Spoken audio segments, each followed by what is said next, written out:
Shalom, selamat pagi jemaat Tuhan terkasih. Marilah meluangkan waktu kita sejenak untuk mendengarkan firman Tuhan. Kasih karunia dan damai sejahtera Allah kiranya menyertaimu di dalam Kristus Yesus Tuhan kita. Amin. Bapak Ibu terkasih, firman Tuhan untuk kita di pagi hari Selasa tanggal 18 Juni 2024 diambil dari kitab Yosua pasal 22 ayat 29. Jauhlah daripada kami untuk memberontak kepada Tuhan dan untuk berbalik pada Tuhan pada hari ini dengan mendirikan mezbah untuk korban bakaran, korban sajian atau korban sembelihan. Mezbah yang bukan mezbah Tuhan Allah kita yang ada di depan kemah sucinya. Saudara jemaat Tuhan, Tuhan berkata kepada Yosua, hanya kuatkan dan teguhkanlah hatimu dengan sungguh-sungguh. Bertindaklah hati-hati sesuai dengan seluruh hukum yang telah diperintahkan kepadamu oleh hambaku Musa. Janganlah menyimpang ke kanan atau ke kiri supaya engkau beruntung. Kemanapun engkau pergi, janganlah engkau lupa memperkatakan kitab Taurat ini. Tetapi renungkanlah itu siang dan malam supaya engkau bertindak hati-hati sesuai dengan segala yang tertulis di dalamnya. Sebab dengan demikian perjalananmu akan berhasil dan engkau akan beruntung. Maka inti dari firman ini ialah ketaatan mendatangkan berkat, sedangkan ketidaktaatan akan mendatangkan kutuk. Saudara jemaat terkasih, kepastian akan hal ini juga dapat ketahui dari pengakuan Daud bahwa mata Tuhan tertuju kepada orang-orang yang taat. Dialah yang akan menerima berkat dari Tuhan dan keadilan Allah yang menyelamatkan dia. Dapat kita baca dalam Mazmur 24 ayat 5. Maka begitu pula dengan kerohanian bangsa Israel. Perintah Musa kepada bangsa Israel adalah sesuatu yang harus mereka pegang dan mereka harus memegang perintah Tuhan untuk kelangsungan hidup dan keselamatan mereka di tanah Kanaan. Pengalaman perjalanan bangsa Israel memasuki tanah Kanaan membuat suatu kepastian dalam diri mereka. Ketaatan itu berkat bagi mereka. Dan tak kala mereka tidak taat, maka akan terjadi malapetaka. Saudara jemaat Tuhan, saat umat Israel telah mendapat bagian tanah untuk didiami, mereka ingin memastikan supaya mereka tetap setia kepada Tuhan dan tidak menduakan Tuhan. Maka peristiwa di Gelilot, yaitu di pinggiran sungai Yordan, sontak menyita perhatian semua umat dan memicu kesalahpahaman. Hampir saja terjadi perang saudara.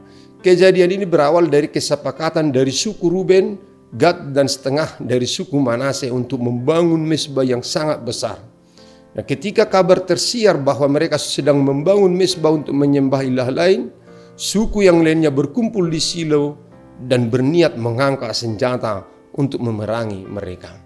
Maka untuk mencegah hal yang tidak diinginkan diutuslah Imam Pinehas bin Eleazar bersama 10 orang masing-masing yang mewakili seluruh suku Israel untuk meluruskan pembangunan dari mezbah besar tersebut. Dan setibanya di sana suku Ruben, Gad dan separuh dari suku Manase itu menjawab bahwa sesungguhnya mezbah itu adalah bagi Tuhan Allah yang juga ditujukan untuk keturunan mereka kelak. Bahwa sekalipun mereka tinggal di seberang Yordan, mereka harus bersama dengan suku bangsa yang lain dan tetap setia kepada Tuhan. Lalu mereka memastikan bahwa jauhlah dari antara kami untuk memberontak kepada Tuhan dan berbalik daripada Tuhan pada hari ini dengan mendirikan mezbah untuk korban bakaran, korban sajian atau korban sembelihan, mezbah yang bukan mezbah Tuhan Allah kita yang ada di depan kemah sucinya. Jemaat Tuhan terkasih, pernyataan ini juga menjadi pernyataan bagi kita bahwa kita akan tetap setia kepada Tuhan Allah. Pengalaman perjalanan umat Israel menjadi juga pelajaran bagi kita. Setiap ketidaktaatan kepada Allah mendatangkan kutuk, namun ketaatan kita pasti akan mendatangkan berkat. Hari ini camkanlah firman Tuhan. Jika engkau baik-baik mendengarkan suara Tuhan Allahmu dan melakukan dengan setia segala perintahnya yang kusampaikan kepadamu hari ini, maka Tuhan Allahmu akan mengangkat engkau di atas segala bangsa di bumi. Segala berkat akan didatangkan kepadamu dan menjadi bagianmu jika engkau mendengarkan suara Tuhan Allahmu. Diberkatilah engkau di kota, diberkatilah engkau di ladang. Ulangan 28 ayat 1 sampai 3. Amin. Marilah kita berdoa. Terima kasih ya Allah Tuhan kami, atas firman Tuhan yang mengingatkan kami untuk senantiasa setia kepada Engkau Tuhan Allah kami, supaya kami jangan menyimpang dari kebenaran firman Tuhan. Kami tahu Tuhan bahwa jerih payah kami dan kesetiaan kami kepada firman Tuhan akan menjadi berkat bagi kami. Dan manakala kami menyimpang, akan mendatangkan kutuk bagi kami. Kiranya Tuhan, biarlah hidup kami ini penuh dengan berkat dan tetap setia melakukan kehendak Tuhan dan akan beruntung dalam segala jalan kami. Hari ini juga dalam pekerjaan kami Tuhan, berkenanlah Engkau dalam kuat kuasa Roh Kudus yang membimbing kami untuk senantiasa bekerja seturut dengan kehendak-Mu. Terima kasih ya Allah, dalam Yesus Kristus kami berdoa dan mengucap syukur.